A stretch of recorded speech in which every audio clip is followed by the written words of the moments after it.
எல்லாம் ஒன்று கூடி பாரதிய ஜனதா அலுவலகத்தை முற்றுகையிடுறதா கேள்விப்பட்டு நாங்கள் எல்லாம் பாரதிய ஜனதா அலுவலகத்துக்கு வந்தோம். காவல்துறையினர் எங்களை கேட்டுக்கொண்டது என்னங்க, நாங்கள் அவங்களுக்கு அமைதி காத்து எங்களுடைய கட்சி ஆஃபீஸில் தான் நின்றுந்தோம். அவங்க ஒரு 100க்கும் மேற்பட்ட குண்டர்கள் எல்லாம் முக்கியமாக எல்லாம் அதில் வந்து ரவுடிகளை உள்ளே இருந்தாங்க. அதே போல் வந்து கல் எறிஞ்சவங்க பொம்பளைங்களை முன்ன விட்டுட்டு கும்பலில் மறைஞ்சிக்கின்னு கல் எறிஞ்சாங்க.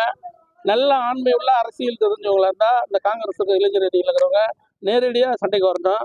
இந்த மாதிரி கோழத்தனமாக பொம்பளைங்களை லேடிஸ் மகளிர் சார்ந்தவங்களாம் முன்ன விட்டுட்டு பின்னால் இருந்து கல்லால் அடித்து எங்களுடைய மூலார்பட்ட தொகுதியுடைய கட்சியுடைய தொண்டர் இன்னைக்கு கல்லடிப்பட்டு பாதிக்கப்பட்டுக்கிறாரு. இந்த மாதிரி கழக நிர்வாகி நிறைய பேர், கட்சி நிர்வாகிகள் நிறைய பேர் வந்து பாதிச்சுக்கிறாங்க கல்லடிப்பட்டு. காவல்துறையினரே ஒரு சிலர் வந்து கல்லடிப்பட்டு வச்சுக்கிறாங்க. இதை வந்து காவல்துறை வந்து மறுபடியும் இது இரும்புக்காரம் கொண்டு அடக்கி இருக்கணும்.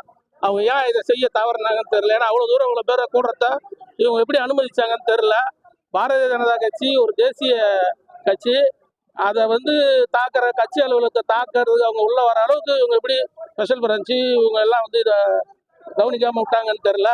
இதை வந்து இந்த அடிப்பட்டவங்க வந்து உள்ளுந்து மறைஞ்சு நின்று அடிச்சவங்களுக்கு ஒவ்வொருத்தவங்களுக்கும் சொல்றேன், காங்கிரஸ் குண்டாசுக்கு ஒவ்வொருத்தரும் சொல்றேன், என்னுடைய கட்சி தொண்டர் அடிப்பட்டதுக்கு யார் அடிச்சாங்களோ ஒவ்வொருத்தரும் என்கிட்ட தனிப்பட்ட முறையில் அதுக்கு உண்டான மிகப்பெரிய விளைவுகளை நீங்க சந்திப்பீங்க, நிச்சயமா நான் கொடுப்பேன்.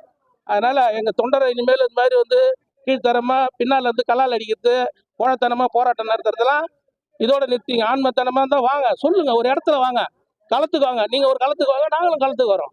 நின்று மோதும் எவ்வளோ வேணாலும். நாளை கூட சொல்றேன், நான் பேட்டி கொடுக்குறேன், கட்சியோட தலைமை அனுமதி பெற்று நாளை கூட நான் தேதி சொல்றேன். நீங்களும் வாங்க, நாங்களும் வரோம், பார்த்துக்கோங்க.